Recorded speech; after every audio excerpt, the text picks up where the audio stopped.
position. One of the most important initiatives is DOGE, and we have cut billions and billions and billions of dollars. We're looking to get it maybe to $1 trillion. If we can do that, we're going to start getting to be at a point where we can think in terms of balancing budgets, believe it or not, something you haven't heard in many, many years, decades actually. And it's a big, whether it's this year or next year, I think we'll be very close to balancing budgets. And the DOGE is very important. And Elon is here to give you a summary of what's happening, some of the things they found, some of the horrible things they found, some of the theft and fraud, and we call it waste and abuse, but a lot of fraud, and probably some fraud that we're not going to be able to prove is fraud, but when you hear the names and the places where this money's going, it's a disgrace. But we've requested that a lot of people, we want to make sure that the people are working, so letters were sent out, and I think everyone at this table is very much behind it, and if they aren't, I'd want them to speak up, but they're very much behind it. Letters were sent out to people just to find out if the people exist. Do they work? Who do they work for? Where are they? You know, where have they been working? Have they been working for other companies or other entities at all, or being paid by the government, so they have two jobs, but they're supposed to have one? And the letter asks some simple questions like, what have you done lately? And if they can answer that, because I can tell you everything I've done for the last long period of time, a lot more than a week. And in many cases, we haven't gotten responses. Usually that means that maybe that person doesn't exist, or that person doesn't want to say they're working for another company while being paid by the United States government. So there's a lot of interesting things. It's very unique, but we have a very unique situation because we have a lot of people that were scamming our country. We have a lot of dishonest people. We have a lot of people that took advantage of a lot of different situations, and we're not going to let that happen. So I'm going to ask if it's possible to have Elon get up first and talk about DOGE, because it seems to be of great interest to everyone. I will say that there is a large group of people in this country that have such admiration for what we're doing. I got elected with a tremendous vote, winning every swing state, winning the popular vote, winning the counties by thousands of counties. I think it was 2,800 to 500, 2,800 counties to 500 counties. Think of that.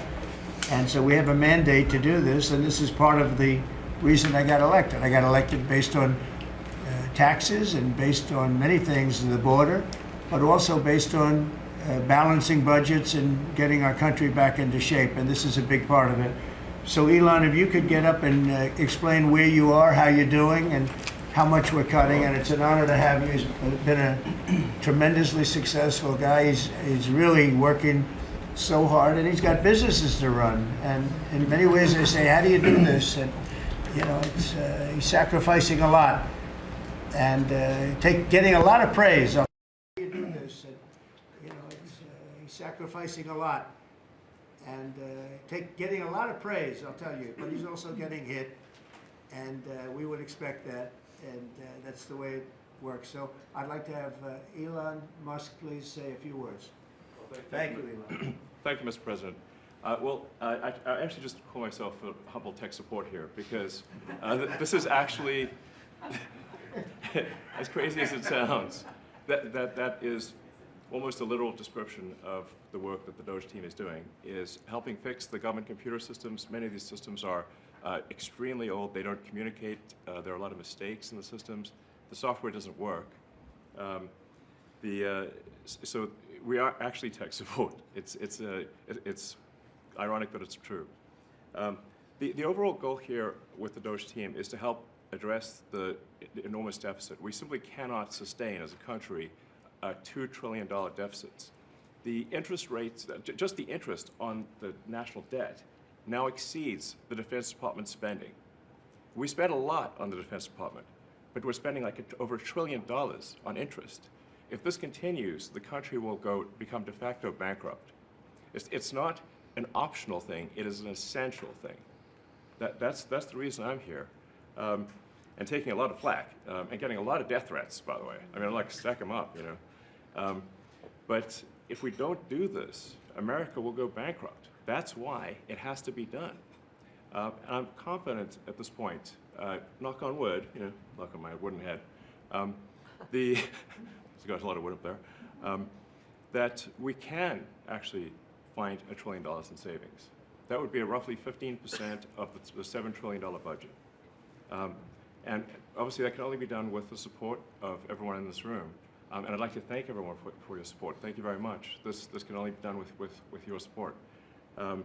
So it's really, DOGE is a support function for the President and for the agencies and departments to help achieve those savings and to effectively find 15% in reduction in fraud and waste. And we bring the receipts. So people say, like, well, is this real? Just go to doge.gov. We line item by line item, we specify each item. So, and I should say, we will make mistakes. We won't be perfect, but when we make a mistake, we'll fix it very quickly. So for example, with USAID, one of the things we accidentally canceled very briefly was Ebola, Ebola prevention. I think we all want Ebola prevention. So we restored the Ebola prevention immediately, and there was no interruption. But we do need to move quickly if we're to achieve a $1 trillion deficit reduction in financial year 2026. It requires saving $4 billion per day, every day, from now through the end of September. But we can do it, and we will do it. Thank you. Would you have any questions of Elon while we're on the subject of DOGE? Because we'll finish off with that. And if you would have any questions, please ask. You could ask me or Elon. Go ahead, please. Thank you, Mr. President. Thank you, Mr. Musk. I just wanted to ask you that President Trump put out a Truth Social today saying that everybody in the cabinet was happy with you. I just wondered if you had heard otherwise, and if you had heard anything about members of the cabinet who weren't happy with the way things were going, and if so, what are you doing to address those any dissatisfaction? Hey, let the cabinet speak just for a second. Is anybody unhappy with Elon? If you are, well, throw him out of here. Is anybody unhappy?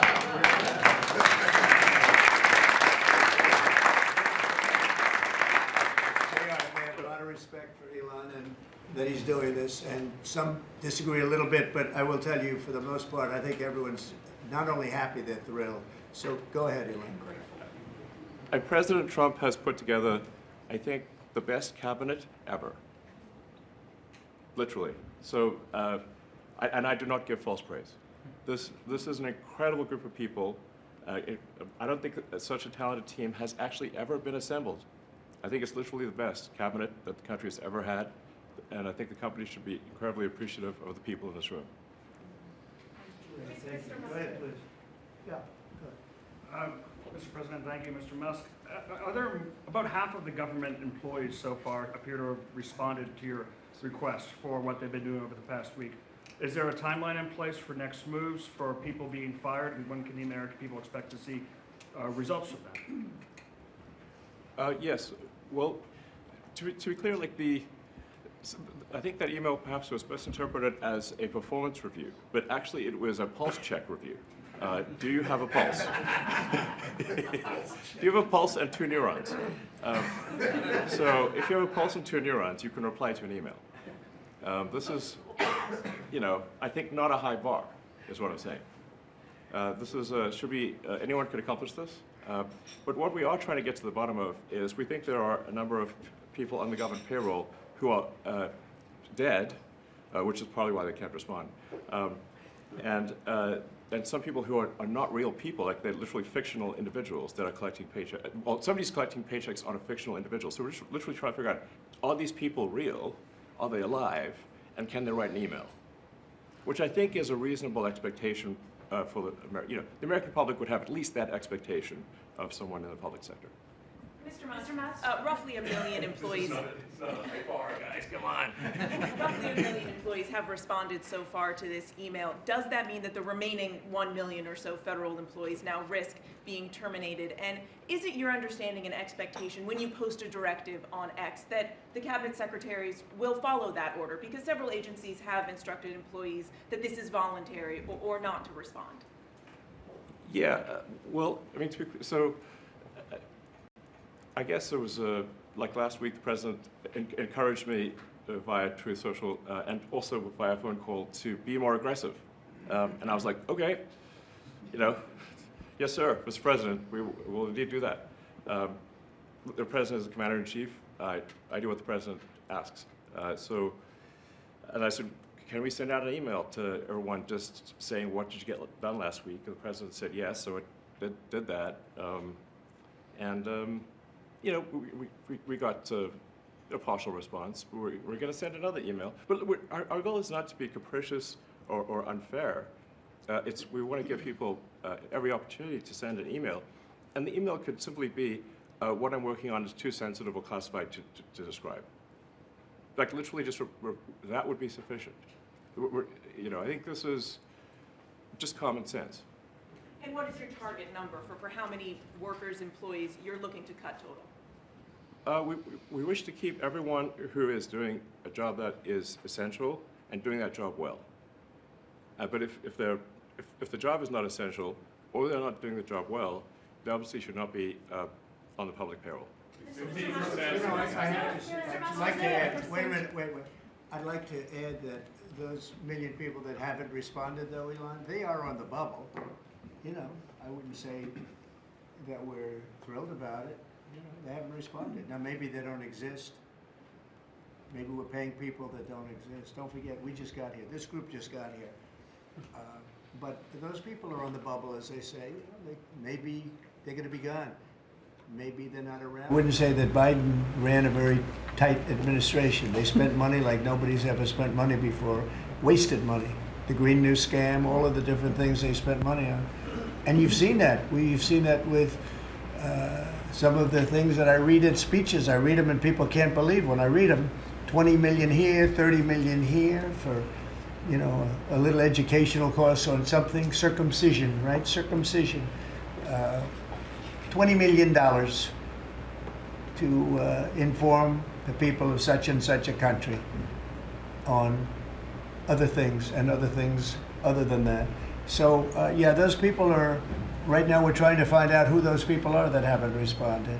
Now there'll be some agencies, like Marco has people within state that are right now doing very classified, very confidential work, and we understand that, and we've talked, and you know, we're being a little more surgical.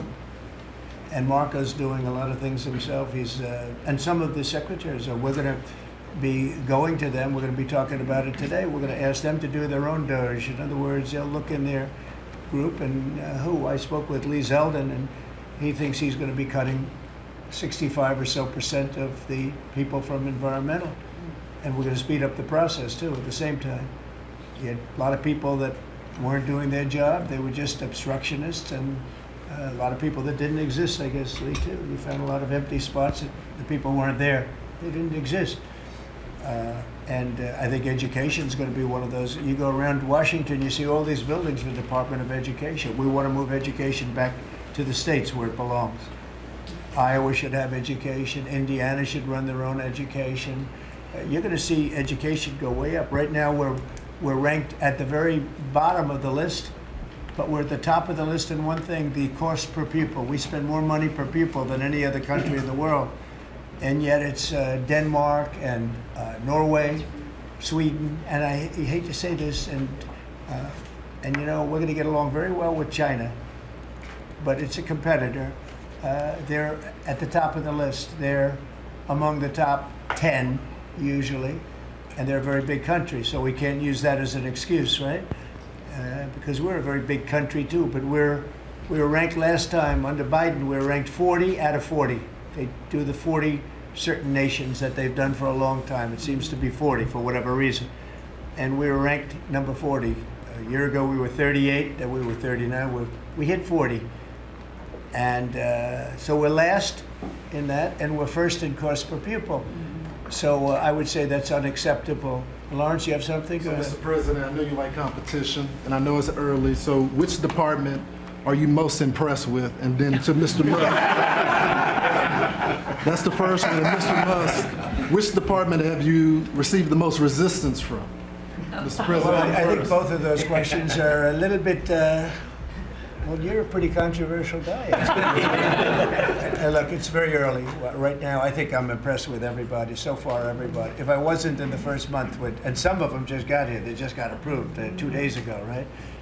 But I think I'm very impressed with everybody. So far, I'm very happy with all of the choices.